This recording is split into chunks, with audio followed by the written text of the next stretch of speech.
What's going on, y'all? Are you ready for the cold? Are you already in the cold? If I'm timing this just right, this video should come out about the time that the winter storm has set in on the majority of the United States. Cold. Right now, at the time of filming this, it's Friday, right before the cold, and I am walking around in shorts, t-shirt, and flip-flops. It's really wet, but it's also warm. It's like 70 degrees. So I just figured, why risk getting the shoes and the socks wet right now? Easily change out of this. Well, we are prepared for this, at least we hope we are. I've given talks in the past before, but I'll go over a few things real quick as far as what we do in preparation. When you're living in an RV and it's going to be cold outside, you'll hear a lot of different pieces of information. So let's just run down Dave's tips on keeping the RV from freezing. We've been through it a few times. So, step one, get out your yoga mat. No, wait, I don't know why that's out here. Oh, it's out here because there was too many Christmas presents and I've just forgot to put it back in. Step one, make sure you've got your propane stocked up. Went ahead and got these all filled up earlier in the week. It's been an absolute madhouse at the propane place. But these two 20-pounders are ready to go. This one is pretty heavy. I don't have a sensor on this one, so I can't tell how much is in there, but it's heavy. These ones I have Bluetooth sensors on, so I can actually look. They're both, one of them is full. The other one is probably about 90% now since we've been using it to cook with and everything. So they are pretty much ready to go. One of the things I've loved about our brand RV is that these are 20-pound cans. I see people with the 30-pounders and the 40-pounders, and they can't lift them. And so they have to wind up pulling the RV somewhere just so that they can fill them up. I don't like that. I appreciate having the 20-pounders, easy to go, change out.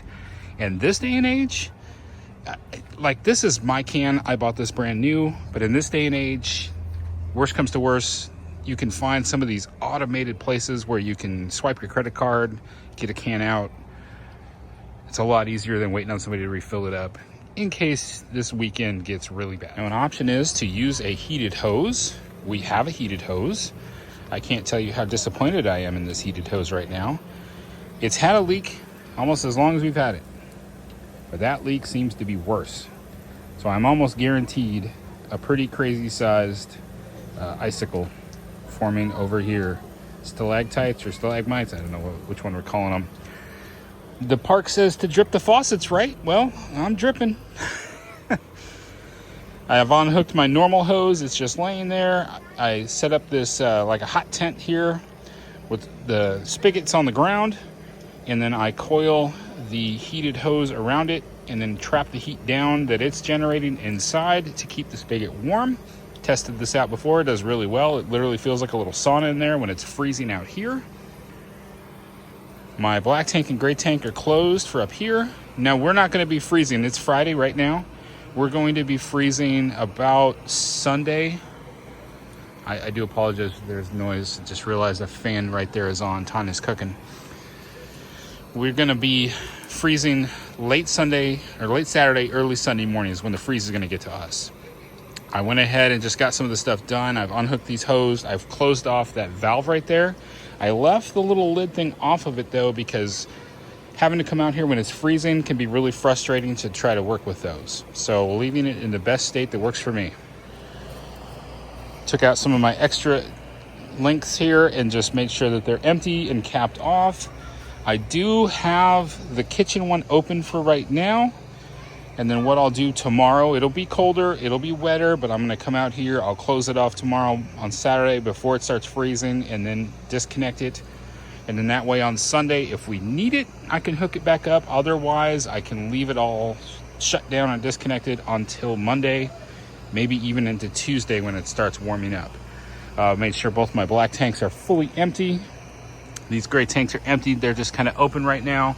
That's the gray tank lever right there for my outdoor kitchen. That one handles the indoor kitchen. So it's just open as we're still got some dishes and everything to wash. The one for the shower right now is completely empty. As we start taking showers tonight, that'll change. Can't believe how muggy it is back here. All right, so we are pretty much ready And we do have a buddy heater that we keep out in Tanya's tent out here. She's been using that when it's colder and she wants to come out here and work on art, then she can do that. If we reach a point where if things just get really bad and we're freezing, we can pull that buddy heater indoors and we can use it inside. It is perfectly safe to use a buddy heater indoors. They will not harm you. They're designed with a number of safety features in order to cut off in case something happens, like they tip over. If the buddy heater is starving for oxygen, it will shut off on its own. So if you take a buddy heater indoors, you want to make sure to turn it, open a window, right? So that it can feed in enough oxygen so that it doesn't shut off. And the way that that works, it shuts off at a level of oxygen it's where it's still safe for you to breathe. So you won't be in a suffocation type situation. The buddy heater is not going to keep on using the oxygen until you're out. That's not how it works. It will cut off. You'll still be able to breathe just fine. So as long as you crack a window, you should be able to feed in enough oxygen to keep the buddy heater functioning just fine. As far as groceries, we went ahead, we stocked up smart. We didn't do anything crazy. We didn't buy all the toilet paper or buy all the bread. We just made sure we had enough that can get us through about 4 or 5 days. We're good. We're good. Thankfully, we've got that extra freezer. We bought an extra freezer, put it in the place of where our washer machine would go on this RV, because we typically were fine using a laundromat, but having an extra freezer was beneficial to us. So we are stocked up. Water, I've got an extra case of water sitting outside. Some people would be like, well, it'll freeze. That's true.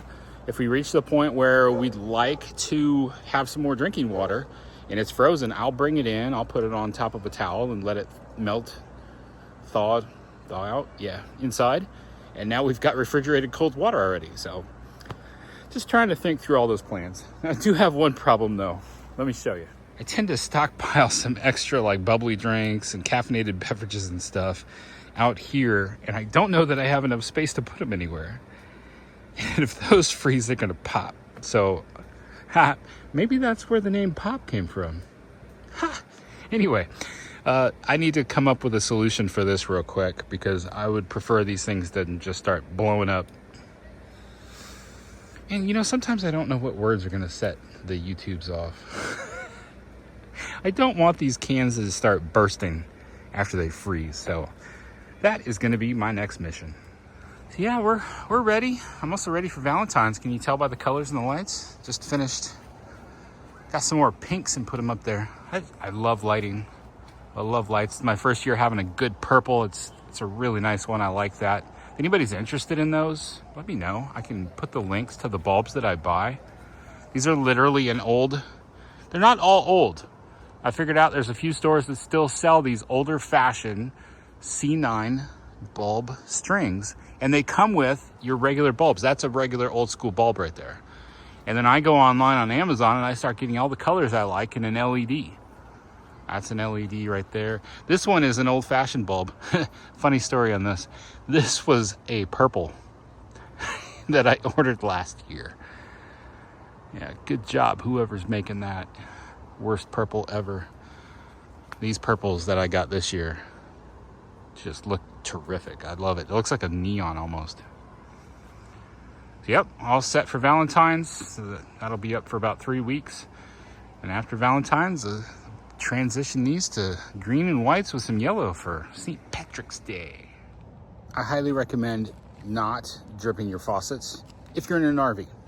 If you're in a house, it's different. Drip your faucets. If you're in an RV and you're set up like what I'm doing here, you don't want to drip your faucets, because then you wind up with a water dam inside of your stinky slinkies. And then, you know, if it's really bad, like it can be, like it's quite possibly will be for this weekend, then you're stuck with water inside. Your stinky slinky is frozen solid. This is how I arrived at the conclusion where I need to disconnect those stinky slinkies and drain them out.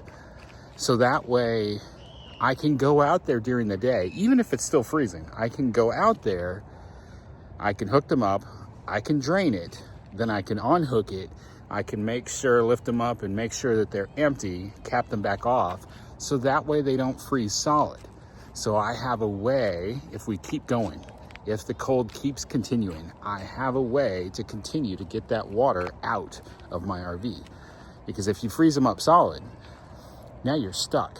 So the whole idea of dripping the faucet is to protect the pipes and everything, which is why I've said to the point, you know, hey, my hose is leaking. Well, I'm dripping as far as the park is concerned, I'm dripping. But as far as inside, don't drip. I don't want those gray tanks filling up. I want them to stay empty. Well, I hope that you guys are all hunkered down. I hope that you're staying warm, everybody's safe. If you're in an area that you're not affected by it, don't be mocking the rest of us that are. Thank you. I mean, people really do get hurt in these kinds of storms. So if anything, we need to be praying for everybody. Those that are having issues, that are having concerns, that are stuck out in the cold, pray for those people. Pray that God will care for them. Pray that God will direct them to somebody that can help them get the heat they need, that can get the resources that they need. So if it crossed your mind to mock us or laugh at us if we're going through this, whatever. Just don't. All right. Thanks y'all so much for watching. Hope everybody's staying warm and dry and safe. Remember, life happens, even bad weather. Hunker down, and then don't let that stop you. Stay safe, cheese bags.